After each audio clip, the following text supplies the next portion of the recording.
Take a break from your busy schedule and join Harold Sala for Guidelines, a 5-minute commentary on living. 5 kings in a cave, a rather strange place for royalty. It happened years ago. In fact, the event took place about 1400 BC. Oh, that's ancient history, you might say. I agree. Yet there is a contemporary application. The 5 kings were enemies of Israel. Joshua brought them out one by one and executed them as a visual lesson as to what God would do with the rest of their enemies. I've suggested there are 5 enemies of the Christian family today that should be treated as summarily as Joshua did those 5 long ago. These 5 enemies come crawling out of the caves of our old nature and should be met head on and dealt with once and for all. Dishonesty is the first, followed by deceit. There are 3 others: discourtesy, discouragement, and disbelief. Someone well described courtesy as a series of personal sacrifices. Not bad. A series of personal sacrifices. Tragic yet true is the fact that in many homes, yes, even Christian homes, courtesy seems to stop at the door. Teens, who are the epitome of grace and manners when teachers or friends are involved, think that little brothers and sisters are not deserving of the same consideration. They call them names, they yell at them, they use sarcasm to cut them down. But where did they learn it?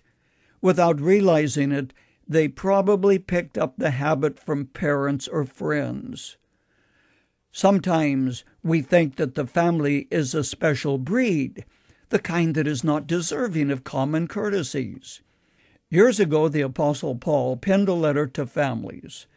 Now, you critics may say, no, he wrote to churches, but forgotten is the fact that a church is merely a group of families.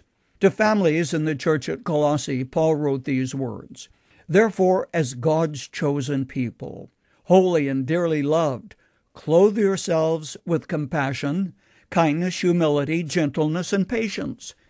Bear with one another and forgive whatever grievances you have against one another.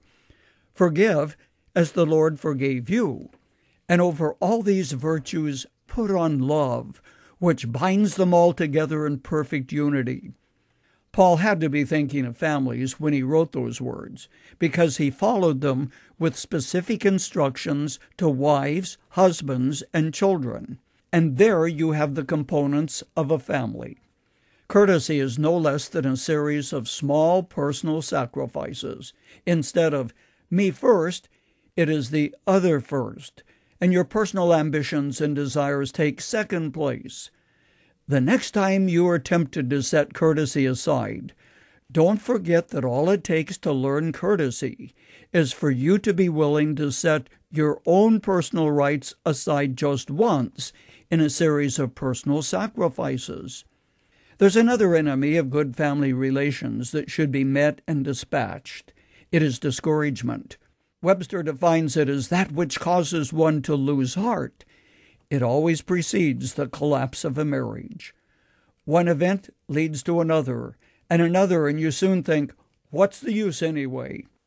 Actors and actresses are among those who have the greatest percentage of marriage failures.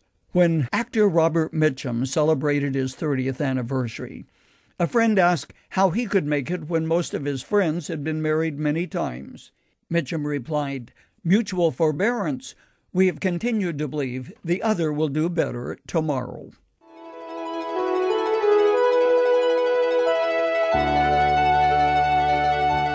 You've just heard Dr. Harold Sala with Guidelines, a 5-minute commentary on living. If you would like to listen to the program again, download a copy, subscribe to our e-commentary, or view other resources, visit guidelines.org. We would like to hear from you too. You can email us at info@guidelines.org. That's info@guidelines.org. Thanks for listening, and we invite you to join us again for the next edition of Guidelines.